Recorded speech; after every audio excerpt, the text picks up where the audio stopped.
매일 성경 묵상을 돕는 해설 가이드입니다. 안녕하세요, 묵상 코치입니다. 함께 읽고 나눌 말씀은 신명기 4장 44절에서 5장 10절까지 말씀입니다. 모세는 강야 여정을 해고한 후 출애굽 2세대에게 시내산에서 받은 율법을 강론하며 언약을 갱신합니다. 먼저 율법을 선포하는 장소와 정황이 소개됩니다. 44절에서 49절을 보겠습니다. 44절에서 49절은 모세가 요단 동편에서 율법을 선포하는 내용입니다. 모세는 이제 율법을 선포하기 시작합니다. 역사적 해고는 이 율법 선포를 위한 준비 작업이었습니다. 강야 40년 자신들의 체험을 통해 이 율법을 우리에게 주신 하나님이 얼마나 위대한 분인지를 깨닫게 한 것입니다. 모세는 이 율법을 증언과 규례와 법도로 칭하고 있습니다. 여기서 증언, 증거란 신적 보장과 더불어 주어진 변치 않는 법규를 의미합니다. 그러나 출애굽기를 비롯하여 다른 책에서는 좁은 의미로 십계명을 가리키며 따라서 하나님께서는 십계명의 두 돌판을 자주 증거판이라 칭하셨습니다. 앞서 말한 대로 규례와 법도는 단순히 율법들을 의미할 수 있습니다. 그렇다면 증언과 규례와 법도란 단순히 십계명과 이어서 반포되는 제반 율법을 가리킬 것입니다. 신명기 1장 1절에 이어 다시 한번 율법이 선포된 장소가 상세히 묘사됩니다. 이스라엘은 현재 요단 동쪽 벳볼 맞은편 골짜기에 머물러 있습니다. 나중에 모세가 죽은 뒤 묻힌 곳이기도 합니다.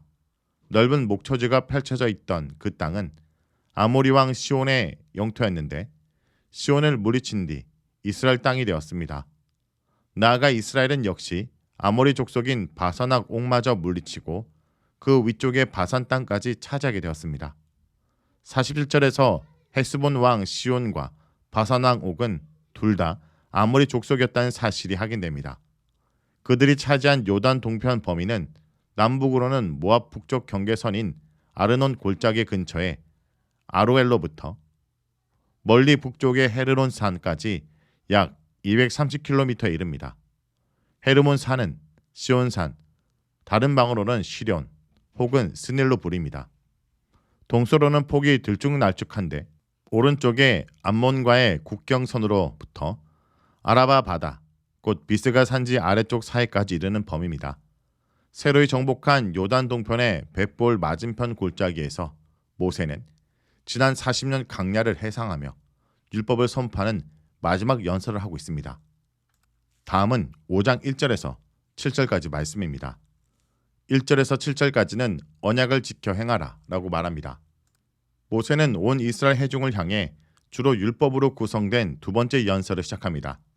이제 그가 선포하는 규례와 법도를 그들은 신중히 듣고 배우며 지켜야 합니다. 듣다, 배우다, 지켜 행하다는 사람의 규범적인 학습 과정이기도 합니다. 이것들이 모두 명령으로 주어집니다. 들으라, 배우라, 지켜 행하라. 특히 서두에 들으라는 이유로도 신명기에서 반복적으로 등장하는 강한 순종을 요구하는 명령입니다. 모세는 시내산 아래에서 하나님과 맺은 언약을 상기시키면서 이 율법의 강론을 시작합니다. 하나님께서는 호렙산에서 그들과 언약을 맺으셨습니다. 이 언약은 그들의 조상이 아닌 현재의 모세와 회중, 곧 우리와 세운 언약이었다고 말합니다. 모세는 시나사의 언약을 체결한 1세대가 이미 다 죽었기에 새로운 세대, 곧 제2세대가 이 언약의 주체임을 밝히고 있습니다. 또한 이것은 언약의 항시적 현재성을 강조하고 있습니다. 하나님의 언약은 언제나 현재 세대에게 유효하므로 과거 조상들과 맺은 언약은 현재 그들과 체결한 언약으로 간주될 수 있습니다. 현재 본문은 그들이 언약을 체결한 뒤 여호와께서 불 가운데서 백성에게 대면하여 말씀하신 것으로 설명하는 듯 보입니다. 그러나 출애굽기 20장에서 24장에서는 순서가 뒤바뀌어 있습니다. 언약에 앞서 십계명이 하나님의 음성으로 선포되었습니다. 하지만 우리는 시간 순서를 무시하고 의도에 따라 배열되는 신명기의 특징을 고려할 필요가 있습니다. 6절에서 7절은 다른 신을 두지 말라라는 내용으로 이어집니다. 첫째 계명은 나 외에 다른 신들을 내게 두지 말라는 명령입니다. 십계명은 하나님을 주어로 하는 나는으로 시작합니다. 이스라엘을 단수 너로 지칭하고 있습니다. 단수 너는 십계명이 공동체 질서와 삶을 위한 규약이지만 또한 이스라엘 각 개인에게 주어졌다는 사실을 시사합니다. 모든 백성은 각자가 이 계명을 준수해야 합니다. 십계명은 이처럼 나와 너의 개인적이고 인격적 관계 속에 주어집니다. 그들은 이집트의 종이었습니다. 여기서 종들의 집이라는 표현은 그들이 이집트 땅에서 당했던 고통을 잘 표현해줍니다. 해방된 그들은 어떠한 상황 속에서도 과거의 고통스러운 삶을 망각해서 안 됩니다. 십계명은 해방되어 자유민이 된 그들을 위한 새로운 헌장입니다. 첫째 계명은 한 나라에 두 왕이 존재할 수 없다는 선언입니다. 우주의 창조주 왕, 유일하신 창조주는 하나님이십니다. 그 어떤 신도 거짓이며 하나님을 대신할 수 없습니다. 사실 이스라엘 민족이 이집트 땅에서 다신을 숭배했던 것 같진 않습니다. 고통당하던 이집트 땅에서 이집트의 신들은 그들에게 매력이 없었습니다. 그러나 그들은 가나안 땅으로 들어간 뒤 생각이 달라졌습니다. 그 땅의 신들을 받아들일 가능성이 컸습니다. 온갖 풍요로움과 때에 맞는 비를 내리는 다산의 신이요 번영의 신이었습니다. 하나님께서는 이 사항을 미리 아시고 첫째와 둘째 계명을 엄중하고 단호한 어조로 선포하십니다. 8절에서 10절은 우상을 만들지 말라입니다. 8절에서 10절은 두 번째 계명인 우상을 섬기지 말라가 언급됩니다. 모든 형상화된 신은 허용될 수 없습니다. 우상을 섬기지 말라는 히브리어 수동태입니다. 이것은 우상들이 섬겨지는 것을 허용하지 말라, 즉 우상에게 현혹되지 말라라는 의미입니다. 따라서 우상을 섬기지 말라는 의미와 별반 다르지는 않지만 유혹을 당해서는 안 된다는 뉘앙스에 주목해야 합니다.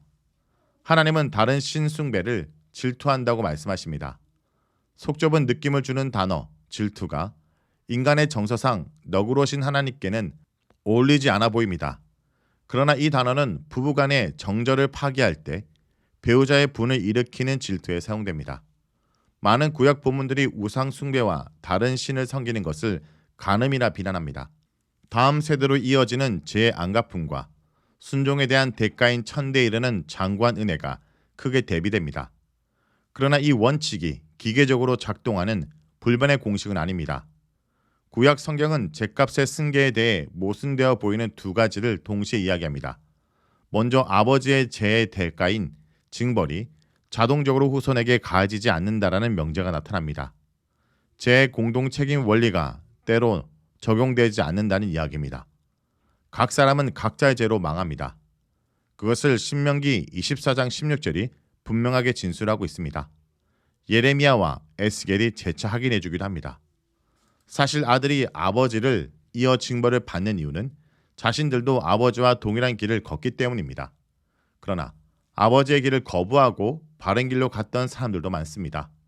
아버지 아하스의 길을 떠난 히스기야, 아몬의 아들 요시야, 고라의 자손들, 고라의 후손들은 그리하여 큰 복을 받아서 성전에 음악 맞는 자들이 되었으며 많은 시편을 남긴 믿음의 가문으로 세워졌습니다. 반대로 사무엘의 아들들과 같이 신실한 아버지를 본받지 않고 폐역의 길을 간 아들들도 많습니다. 그럼에도 죄의 공동 책임의 원리는 구약 사상 저변에 깔려 있습니다. 이 원리는 세대 간에도 적용되어 후손들은 조상의 죄를 고백해야 될 책임이 있었습니다. 그리고 당대의 범죄에 대해서도 이스라엘은 항상 공동 책임의 짐을 졌습니다. 여기에는 어린아이라고 제외될 수 없었습니다. 인간의 눈으로는 가혹해 보일 수 있으나 죄의 독성은 모든 세대와 계층에 스며들어 있다는 것이 성경의 가르침입니다. 후손들이 조상의 죄로 인해 3세대까지 심판을 받는 이유는 결국 그들이 조상의 죄에 동참한 결과로 볼 수밖에 없습니다. 그러나 예외적으로 그 사슬을 끊는 자는 그 순간부터 믿음의 가문을 세워나감으로써 그 복이 대대손손 흘러갈 수 있습니다. 말씀을 놓고 기도하겠습니다. 주님, 오늘도 내게 주시는 말씀을 힘써 듣고 배우며 지켜 행하게 하여 주옵소서. 오직 여호와 하나님만이 참신임을 고백합니다. 우리가 살아가는 세상 속에 풍요와 번영을 제공해 보이는 허탄한 신들을 따르지 않기 원합니다. 눈에 보이는 것들에 현혹되지 않게 하여 주시옵소서.